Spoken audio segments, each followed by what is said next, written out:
you're experiencing issues with Apex Legends multiplayer not working, follow these steps to troubleshoot and resolve the problem. Step 1. Check server status. Visit the official Apex Legends server status page or social media channels to see if there are any ongoing server outages or maintenance. If the servers are down, you'll need to wait until they are back online. Step 2. Restart your game. Close Apex Legends completely and restart it. This can help clear temporary glitches and reconnect you to the servers. Make sure to also restart your gaming platform or PC. Step 3. Check your internet connection. Ensure that your internet connection is stable.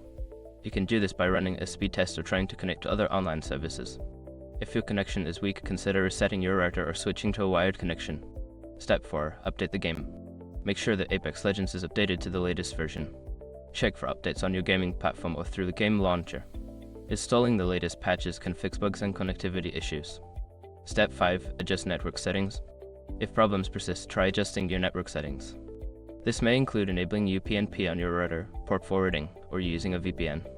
Consult your router's manual for specific instructions on these settings.